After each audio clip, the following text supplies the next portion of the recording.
The first question was reviewed from a while ago. It says a balloon carrying weather instruments was released from the Earth's surface and travels through just the troposphere. As the balloon rises, the instruments will indicate, and I'm gonna just take a glance at the answers to see what the heck they're even looking for. So 1 says a decrease in temperature and pressure.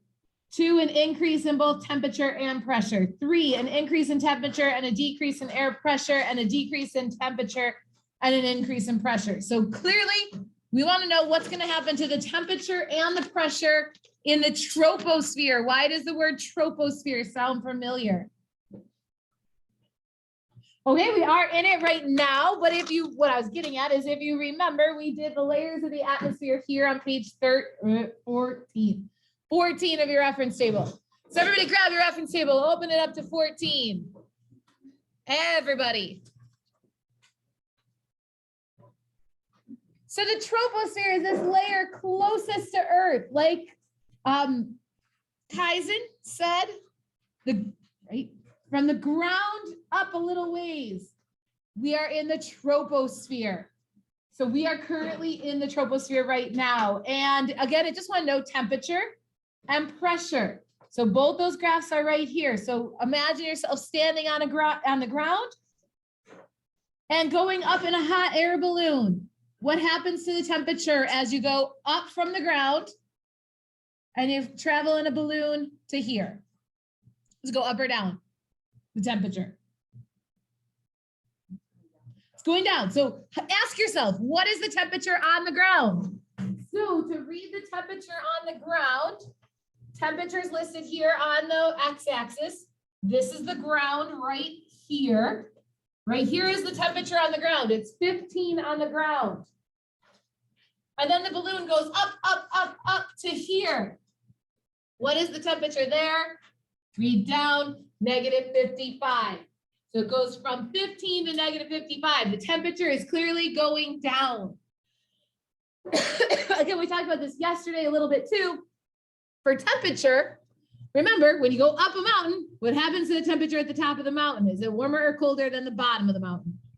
Colder. So temperature goes down as you go up. And then let's look at pressure. Do the same thing.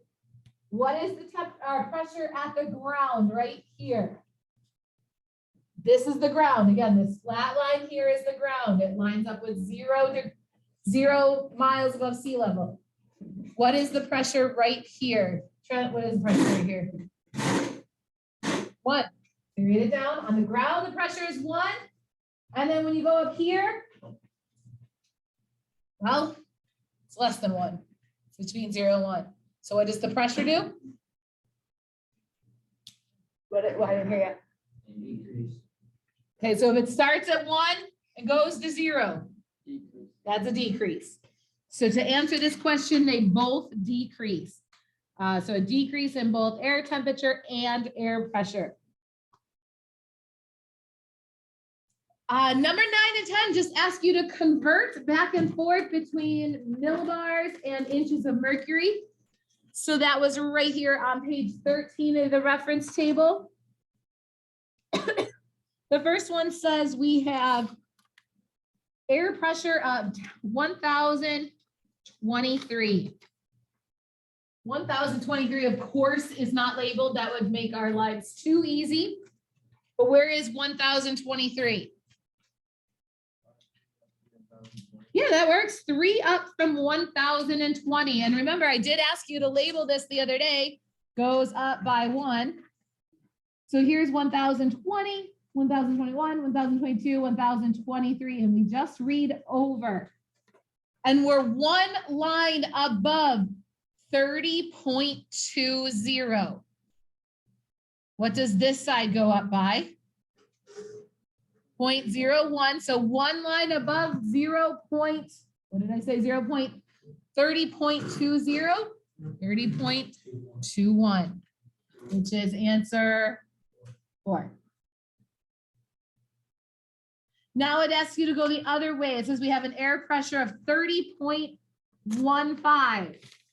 Here's 30.1. So 30.15 is 5 little lines above that. There's 0.11, 12, 13, 14, Here's 30.15. Ooh, it lines up even perfectly on the other side. So we're one line above 1020. 1021, because again, that side goes up by 1, which is answer 3. Says this weather, which weather variable is the following instrument designed to measure? It's like we had practically that exact same picture right there. What does this guy measure? Air pressure. By the way, guys, what is this thing called? This is a barometer.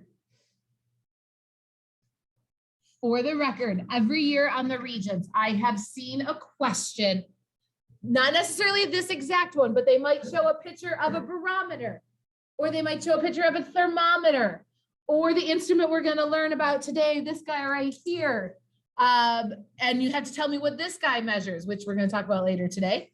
So that's something they make you know is the name of the instruments that measure different weather stuff. So thermometers, barometers, wind vanes, we haven't done that yet, but we'll get there. And you got to tell me their name and what they do.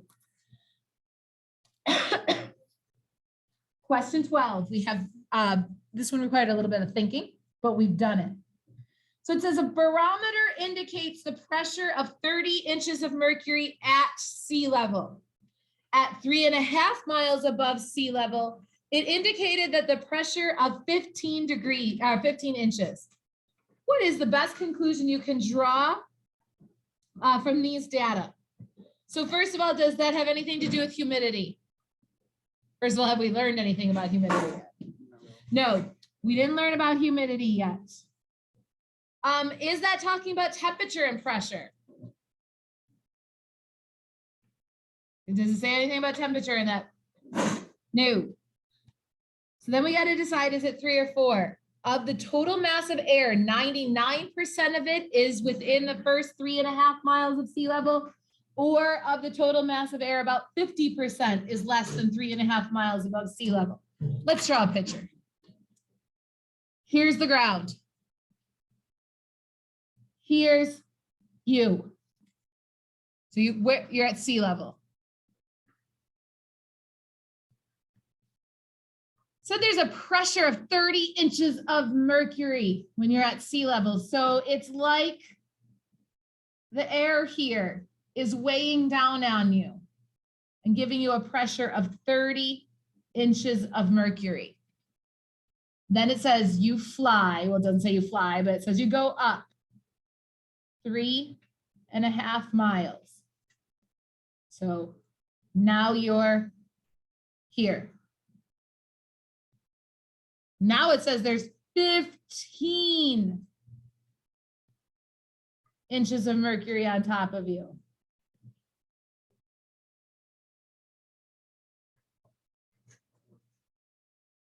So how does it change? So you went up, there's less air pushing on top of you. How much less? Half, because 15 is less than, 15 is half of 30. By the way, I don't think that would ever be a question the Regents would ask you. That one doesn't seem like a Regents question to me.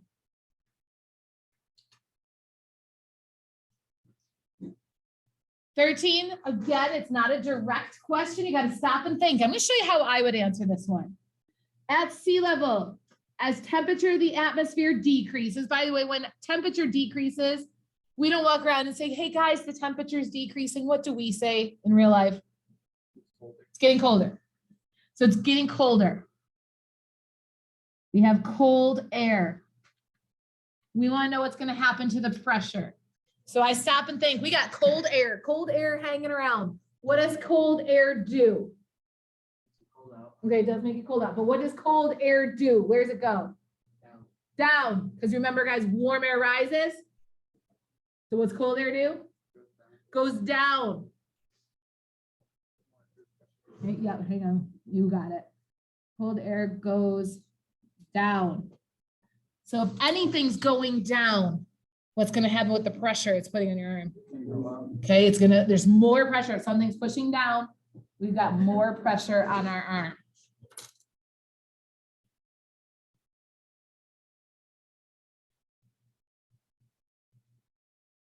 So what answer? As the temperature decreases, what happens to the pressure?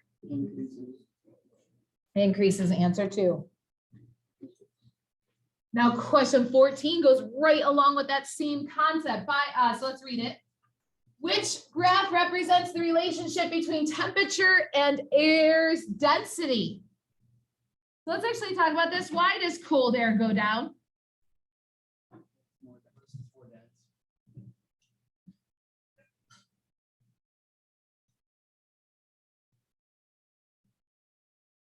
Renee, why is cold air more dense? What do cold molecules do? Cold molecules. They compact, they cuddle together. Cold molecules cuddle. So they're more dense. So when they're cuddling, they're packed in really tightly.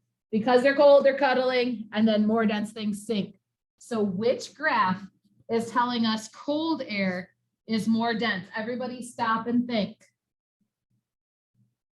Remember, the x-axis is all temperature, which means over here is cold, over here is hot on all of these.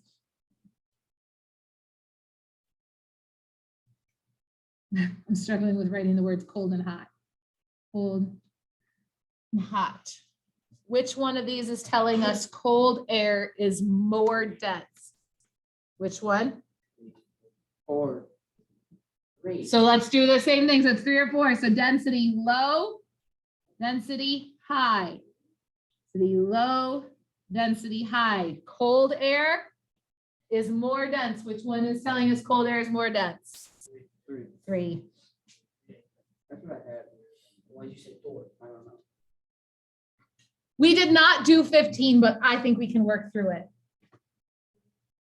It says if the air humidity increases and temperature stays the same, the pressure will. I'm gonna go back to my picture. Guys, what's humidity? You know this. If something's humid, Dry that air. it's how dry the air is, or in other words, how much water there is in the air. You guys, did you know that? No. Like if you use a humidifier, what are you doing? Putting moisture in the air. A lot of us have these going during the winter because it's so dry. We put humidity in the air. And then a lot of times in your basement, you have a dehumidifier. What are they doing? They're getting rid of the moisture. So humidity is the amount of moisture, and moisture is just, what's moisture? Water. So I'm gonna put some water in this air that I already have here. These pink dots are supposed to represent water. So I have the same air, and now I'm adding water. How's that air gonna feel to that person? You can't see my person anymore. Down here. So we've got the same amount of air, but now we added water to it. How's that feel? Wet. But how about the weight of it? 4. Yeah, Riley, why is it pushing down now? It's more stuff. Okay, I'm not afraid of the word stuff.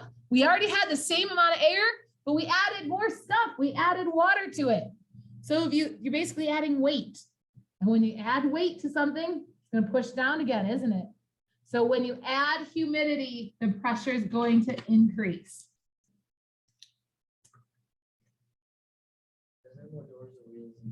I'm totally going with doors. It's wheels. Doors. Look how many doors are in this classroom. It's wheels. It's doors. How many locker doors are there out there? It's doors. I think we really connected them pretty well. It's doors. No. No, because No. there's I don't want to hear it. No, it's wheels. 4 wheels on No, a car, no. but there's 5 doors on a car. I got, There's a hood, a trunk, 4 doors, glove compartment. oh, I didn't even think of the glove compartment. What about all The the chairs wheels. that have wheels on them? There's a lot more doors than. I got 4. Oh, well, in my other classrooms, I had every single chair. Yeah, look how many doors I have now. There's a door right here. Oh, I got more back here. I got doors everywhere. They don't work. Mr. D, do you have any idea what we're talking about? Two of you guys are TikTok illiterate. Yeah. Carter, you have TikTok? You haven't been watching it lately? Carter's on Country Boy. Danny Olson. Okay. TikTok. Anyway, that's why you guys who have no idea, you just don't spend your time scrolling through TikTok enough. Get with it, Mr. D. Okay. Moving on, Mrs. Jones. Mrs. Jones, what do you think? More doors or wheels? In the world. Like, that's actually. It's wheels. Think about it, you two. Get back to us. All right, the next one. What is the approximate elevation above sea level? Or sorry, I'm all distracted. In which the atmospheric pressure is 0.2. Sounds like something you should know off the top of your head, like if there's more doors or wheels, right? Yeah, because it's clearly wheels. Because it's clearly doors. Yeah. There's wheels inside the door. Yeah, there's Yeah. tiny wheels everywhere. Gears? That's not a wheel. No, I got it. Oh, guys, these doors have wheels. Yeah, they do. Oh, now I don't know what to do. 3 wheels per door. Is that one? I'm sure there must be in the door handle. I'm going doors. Look, all those lockers. There's a lot of lockers out there. There's There's one. Oh, there is one there's one wheel. rocker, there's one Freaking. wheel. Cancels out. We didn't think of that. Wait, shut up, Riley. What? Oh, the door handle. That's not a wheel. No, it's Tires do not count. Yeah. No. Yeah, but a tire is on a wheel. Tires don't have the brake. Hmm. There's a brake. ESRT page 14. So to settle this debate, we're gonna go to ESRT page 14. We want to know the pressure or where the pressure in the atmosphere is 0.2. Well, we got 14. We got 0 of your reference. Yeah, there you go. Sorry, I got confused. No, I got confused because you don't have a blue one. We got a pressure of 0, a pressure of 1. Where's 0.2 on this? Where's 0.2 on this reference table? For what? For a pressure of 0.2. Yeah. So guys, this is like a dollar bill. We got a quarter, 50 cents, 75 cents, a dollar. That's what these are going up by. So 0.2 is right below, right in front of that first dot. Go up, go over, and the answer was in kilometers. We're between the 10 and the 20. The only answer that's in between 10 and 20 is 17. Unfortunately, I agree with you. We're used to miles, but they're both here. So just make sure you read the right one. And that was something I've told you, read all the words. So if it says miles, you use miles. If it says kilometers, you use kilometers. Just because we don't like kilometer doesn't mean we can change. And finally, the last question says, what happens to a parcel of air? By the way, do you guys know what a parcel of air is? It's a piece of air or a hunk of air. So they're just saying what happens to a piece of air. If a piece of air increases in altitude, so it goes up, what happens to the pressure? So take a look. We start on the ground at 1, we go up, we get closer to 0. What happens to the pressure then?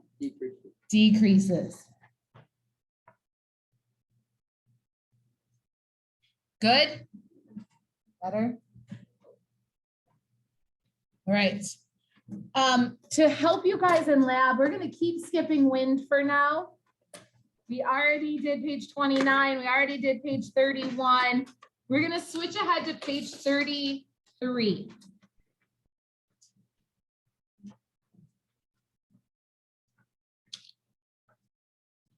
And I think I'm just going to write this as we go instead of getting out the PowerPoint. Relative humidity. So we already talked about humidity. You guys told me it's how much moisture is in the air. What are some ways that we describe humidity around here? Thick air. Okay. Thick air. I've heard that before. What else? If it's a really humid day, what are some sticky? What other words do you use? I agree, disgusting. My kids would describe it as mommy getting crabby, but so would my husband. What else? What other words do we use? I've heard muggy, right? Those are some common words. So you got, how do you feel on humid days in the summer? Hot, gross, disgusting. How's your hair? Okay, the hair gets pretty interesting. Some of you don't have to worry about this. The rest of us get a little foofy. But- Haven't been in human weather with the flow yet. Just wait. Your hair looks kind of thin though. Like your actual individual pieces, you might be okay. I can imagine. Curly hair does not typically do well in humidity. This word right, oh, sorry, relative humidity though. Officially, it's not just called humidity. It's officially called relative humidity.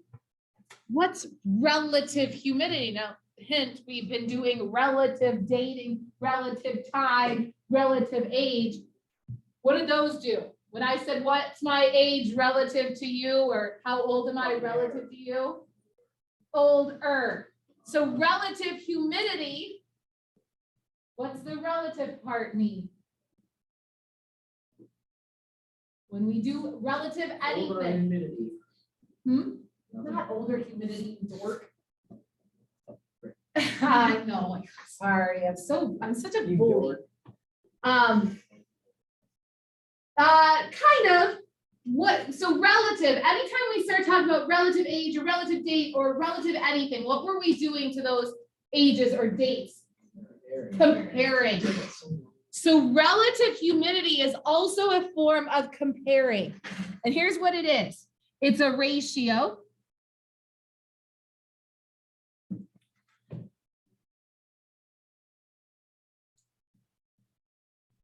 The ratio between the amount of moisture in the air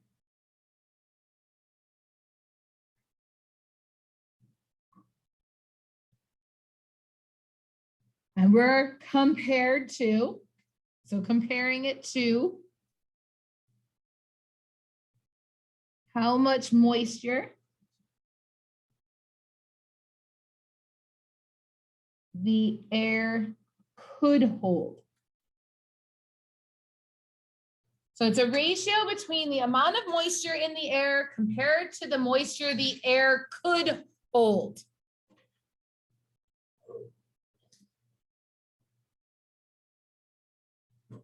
And this is always going to be measured in percent.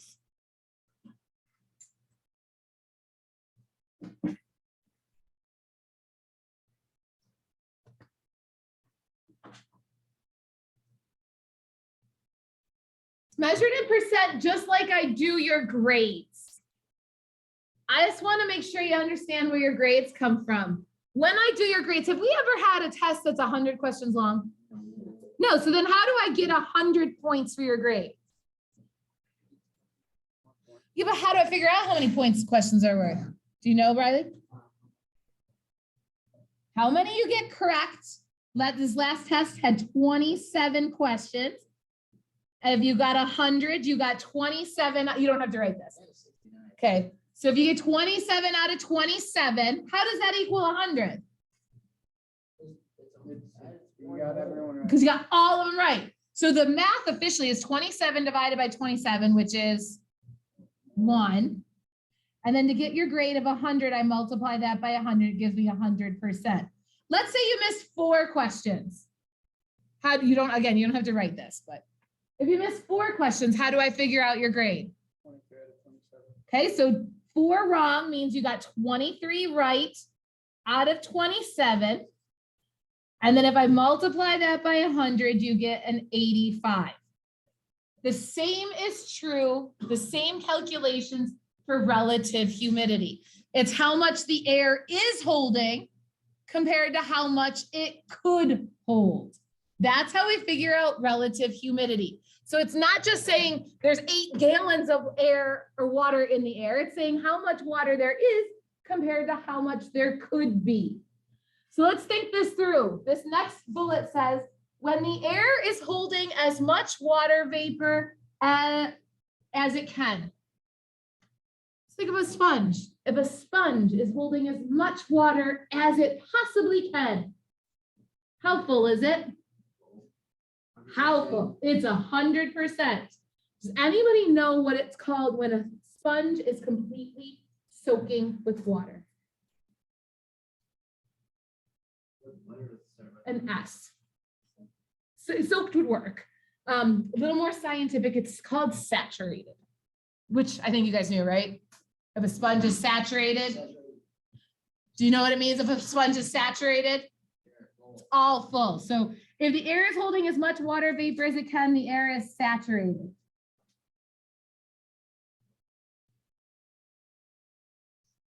And when the air is saturated, what do you think the humidity will be?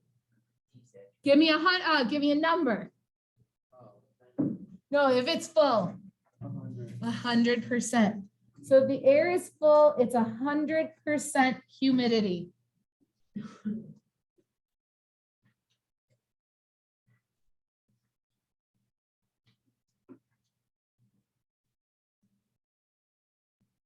Because what happens though, if I have a sponge that's 100% full? What happens if I try to add more water to that sponge? Won't hold. So if it won't hold, what if the air is all the way full and I try to add more water? Won't hold it. What's that called when the air won't hold the water it's trying to hold? Precipitation. If it can't hold any more of the water, then that's why it rains. The air is 100% full of water. It means it can't hold anymore, so it rains. So temperature and relative humidity. Warm air can hold more moisture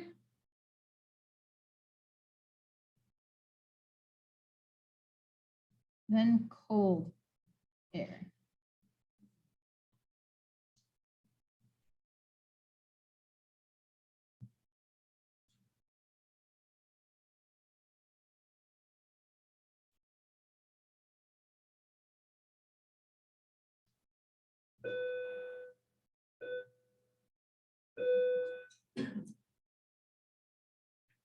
We're going to actually ignore this graph right here for now. I want to talk about warm air can hold more moisture than cold air. What are the molecules doing in cold air? Together. They're cuddling, right? Yeah. Cold molecules cuddle together. So if I had a cup of cold air, the molecules would be super packed together because they're cold. When molecules are super packed together, does it leave much room for water? No. Versus when they're not cuddling and they're all spread out, look at all the room in between those molecules. Basically, those holes give you room for water to go in. So cold air cannot hold as much water because the molecules are packed really tightly together. So we're going to use two instruments to measure humidity. One we're going to use in class, the other one we don't use. They are called, I just want to make sure I spell them correctly because that's my job is not to spell correctly. A hygrometer. And the one we're going to use, which is called a sling psychrometer.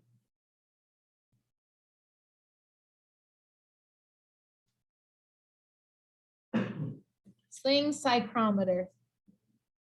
I have one here.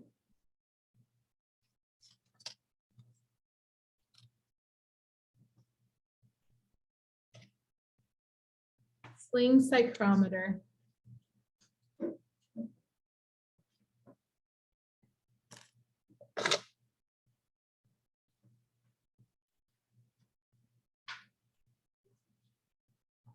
This is a sling psychrometer. Guys, what does this just look like? What are those? Ruler. No, those are not rulers. It's just a thermometer, right? Two thermometers on a stick. That's a psychrometer, a sling psychrometer. Only weird thing is, what's that on the bottom of this thermometer? can't do. That. Tape. It's not tape, it's actually a sock That's weird. for a thermometer. It's a sock on the thermometer. Just a piece of fabric. You guys are all get to use these in lab. You'll actually be using these hands up. It's literally a sock over the little red part of the bulb, of the thermometer. It's called bulb. And guess what we do with this sock? We get this sock wet. Guess what it's called now? What's up? It's called a wet sock. So that's the wet sock. So now we have a regular old thermometer and a thermometer wearing a wet sock. Nothing worse than stepping in something and having a wet sock. Anyway, so we got a wet sock on here. What you do with this guy is you sling psychrometer around in the air like this. And you swing it like this for 2 or 3 minutes. Use your prior knowledge when something is soaking wet and then spins around in the air, or if it gets out of the pool. So you guys have all done this. You got out of the pool. You get out. Eventually you dry off.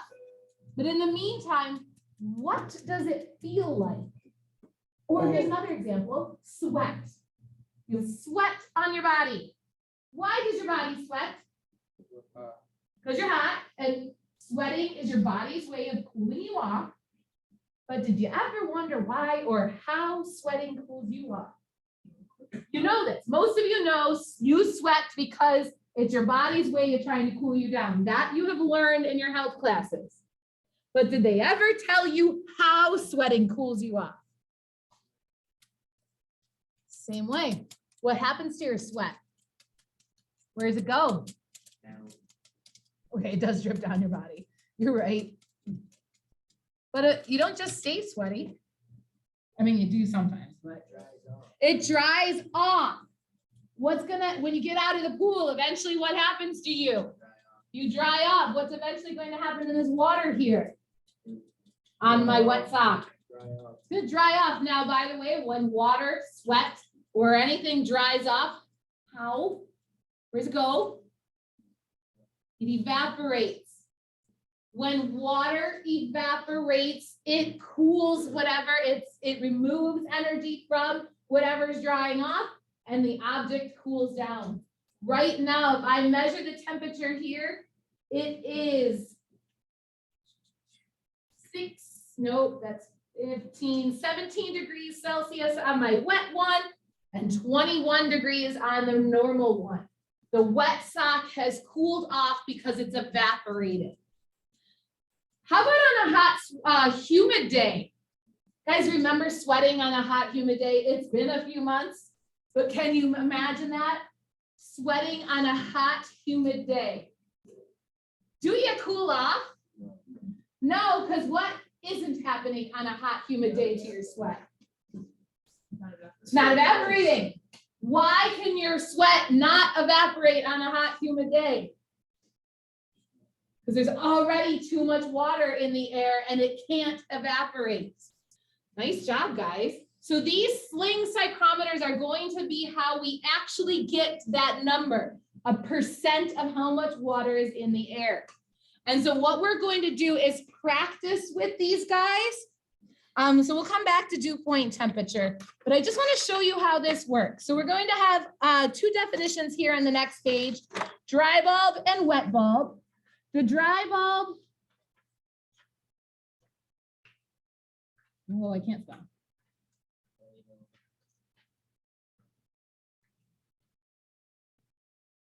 What does that say? Measures. My hand was going faster than my head. Right? I spelled it right, right? Measures. Yeah, my brain wasn't working. Actual air temperature. So the dry bulb measures the actual temperature. The wet bulb measures the temperature of air cooled by evaporation. All right, I'll move my hand in a second. temperature of air cooled by evaporation.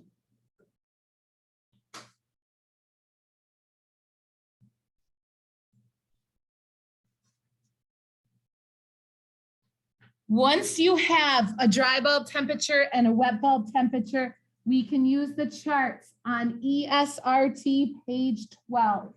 Now, we don't have a lot of time, so I'm not going to have you flip there, but I'm just going to show you. Don't pack up because I want to show you because you're doing this in lab tomorrow.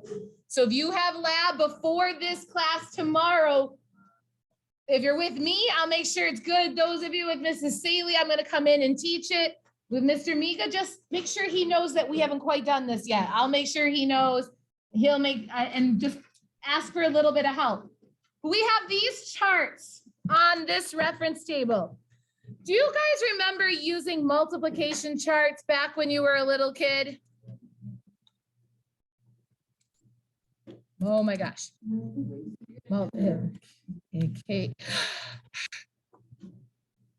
I'm struggling. Chart. Yeah, I'm somehow signed into my daughter's account, so I think it's not working. There we go. Something like these guys. Remember using these where if you were doing like 3 times 7? You find the 3, you find the 7, you bring your fingers together and you get the answer 21. These charts work the same way. Let me show you. Don't pack up. We got a couple seconds. We got 3 minutes left. No homework. These charts work the same way, but you can't just, you guys also know because of the community property of math, it didn't matter which side you had the 3 and which side you had the 7. In the end, you get the same answer. Here it does matter. Down the one side is the dry bulb temperature. So the actual temperature on the top. Notice it says difference between wet bulb and dry bulb. Guys, what does difference mean? Subtract. So this means you subtract the dry minus the wet. So it's not just the wet bulb. You got to subtract whatever you got your numbers as. You bring your fingers together. There would be the relative humidity. It works the same way. Like I said, this is what we're doing in lab tomorrow. You'll be good up until this point, which I think most of you will still be able to figure it out. But if you need help, ask me or Mr. Mika tomorrow, okay? Or Mr. B for that matter. So you have no homework tonight.